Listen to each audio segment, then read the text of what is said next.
안녕하십니까. 오늘은 세계 경제를 뒤흔든 트럼프와 시진핑의 치킨 게임에 대해서 한번 이야기해 보도록 할게요. 이게 지금 무슨 상황인지, 앞으로 어떻게 될 것인지에 대해서 한번 분석해 보도록 하겠습니다. 일단 그 유명한 미국 해방의 날이요. 관세 폭탄 어마어마했죠. 근데 사실 이 이야기에는 우리가 모르는 속사정이 훨씬 더 많아요.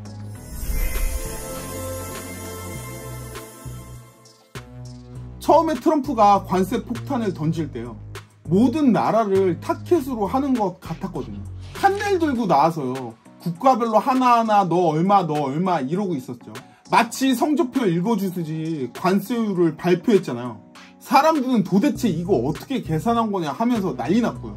근데 갑자기 중국만 145%로 확 올리고요. 나머지 나라들은 90일간 유예를 주겠다? 이게 무슨 일이죠? 이게 무슨 개 멍멍이 같은 소리예요. 사실 이건 협상 전략일 가능성이 매우 높아요. 아마도 지금까지 흘러온 걸로 보면요, 트럼프가 처음부터 노린 건 중국인 것 같거든요. 다른 나라들은 그냥 협상 카드로 같이 끼워 넣은 거죠. 뭐 상황이 좋았으면 다른 나라도 같이 협박했을지도 모르고요. 근데 트럼프 입장에선 상황이 안 좋으니까 중국만 했을지도 모르죠. 너네도 이렇게 될 수 있어 하면서요, 협상 테이블로 빨리 나오라는 압박이에요. 그럼 왜 중국을 이렇게 강하게 때렸을까요?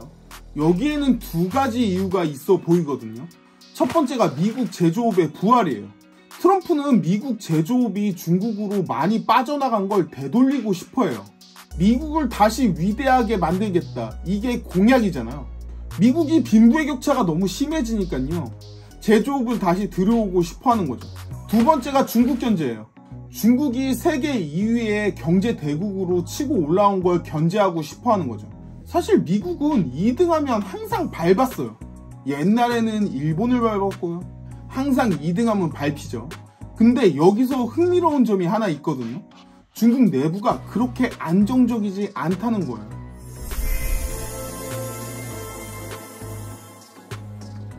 최근에 중국에서 재미있는 소식들이 많이 들려오고 있거든요. 시진핑의 권력이 흔들린다는 이야기가 파다해요. 중국 군부에서 시진핑을 공개적으로 무시하는 장면이 포착됐는데요. 양회가 끝나고 시진핑이 퇴장할 때요, 다들 박수를 쳐야 하거든요. 근데 중국의 군 고위 인사가 시진핑을 완전히 무시했다는 거예요. 가방 싸고 있었거든요. 이게 사실 중국에서는 상상도 할 수 없는 일이에요. 게다가 중국 고위 인사들이 연달아 숙청되고 있다는 이야기가 나오거든요. 아예 사라진 사람도 있고요. 중국 내부에서 권력 투쟁이 엄청나게 진행되는 걸로 보이거든요. 그리고 결정적으로 중국 경제가 안 좋아요. 부동산 시장은 완전히 침체고요. 청년 실업률은 계속 증가하고요. 내수 시장은 회복이 더디죠. 아마도 트럼프가 이런 상황을 노린 게 아닐까요? 중국이 약해 보이는 타이밍에 강한 압박을 한 거죠.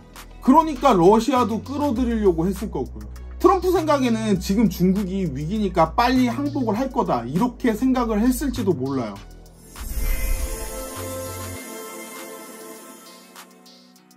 근데 여기서 반전이 있어요. 중국이 트럼프 1기를 경험을 해봤잖아요. 그때 진짜 열심히 중국이 쳐맞았거든요. 그래서 지금 중국이 생각보다 준비가 잘 되어져 있어요. 트럼프 2기가 올 것을 예상하고요, 차근차근 준비를 한 거죠. 대비책을 마련해 놨더라고요. 첫 번째, 중국이 자기들만의 동맹을 만들고 있어요. 유럽, 아시아, 심지어 캐나다까지요.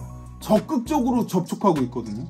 미국이 모든 나라의 관세를 때리면서 동맹국들까지 화나게 하니까요, 중국이 이 틈을 놓치지 않고 파고드는 거죠.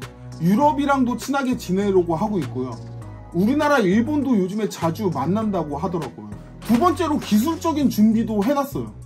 특히 AI랑 반도체 분야에서요, 엔비디아 같은 미국 기업의 칩에 의존하지 않기 위해서요, 바이두 같은 국내 기업들이요, 다중 혼합칩 훈련 같은 대안 기술을 개발해 왔어요. 이게 뭐냐고요? 여러 종류의 칩을 혼합해서 쓰는 거예요. 미국 칩이 끊기더라도 어느 정도 버틸 수 있게요. 세 번째, 히토루 카드도 꺼냈거든요. 중국은 세계 히토루 생산의 70% 이상을 점유하고 있어요. 히토루는요, 미국 군사 장비랑요, 첨단 기술의 필수적인 광물이에요. 중국도 우리 이거 수출 안 해? 이러면서 맞불 놓고 있거든요.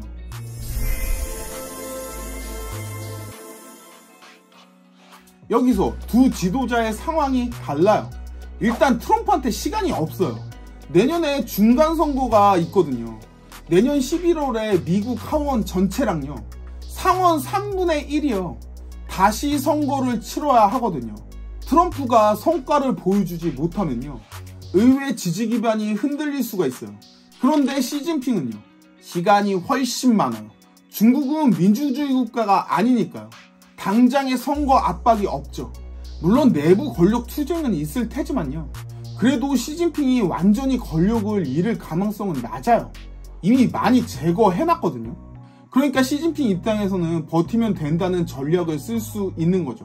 트럼프 입장에서는 시진핑이 왜 전화 안 하냐, 왜 협상하러 안 오냐, 이렇게 조급해야 할 수 있거든요. 근데 시진핑은 나 바빠, 천천히 생각해 볼게, 이런 식으로 여유를 부릴 수 있는 거죠. 전형적인 치킨 게임 상황이에요.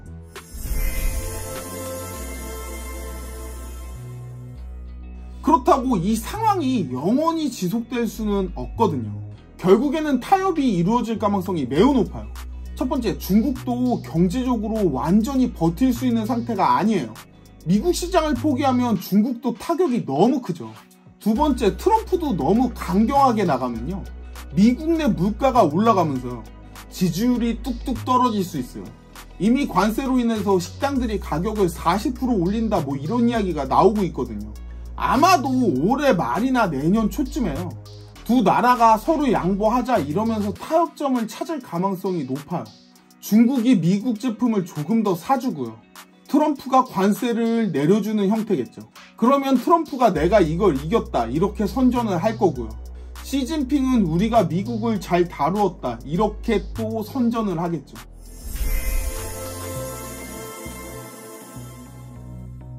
여기서 좀 이야기하고 싶은 게 있거든요. 우리나라 언론이 이 상황을 너무 편향적으로 보도를 한다는 거예요.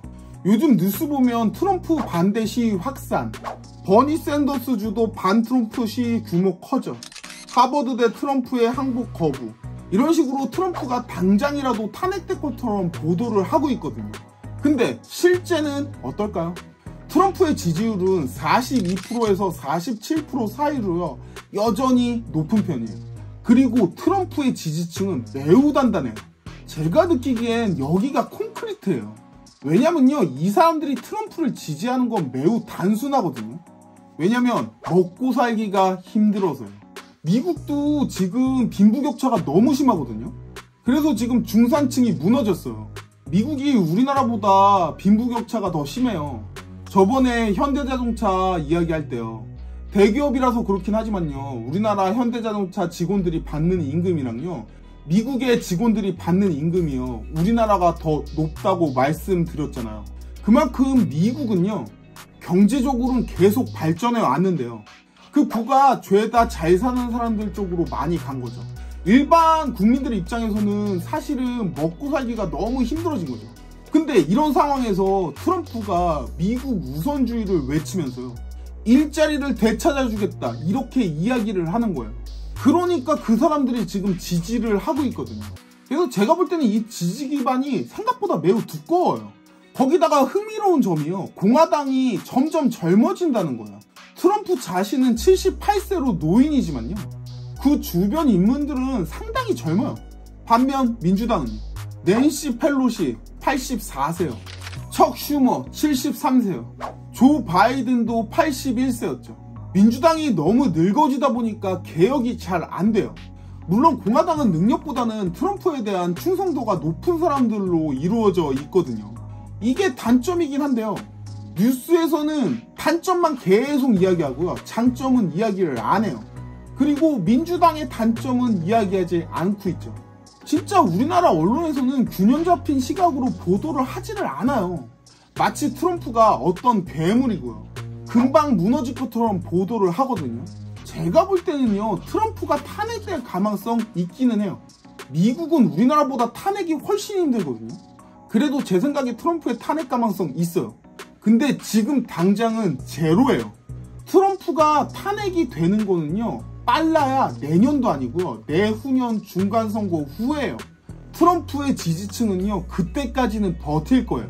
그런데 우리나라는 마치 지금 당장 탄핵될 것처럼 그렇게 막 떠들거든요. 우리나라 언론에서는 균형 잡힌 시각에서 보도를 하지 않아요. 우리나라 입장에서는 우리나라가 항상 미국의 우방이었잖아요. 근데 트럼프가 나타나서 너네도 관세 25% 내, 이러니까 사실 싫을 수밖에 없기는 하거든요.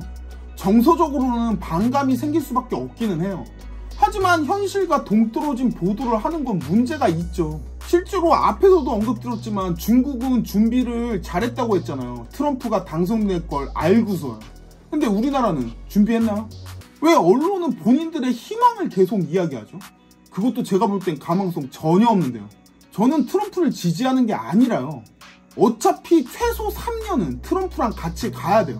그러면 이거에 대비를 해야 된다는 이야기죠.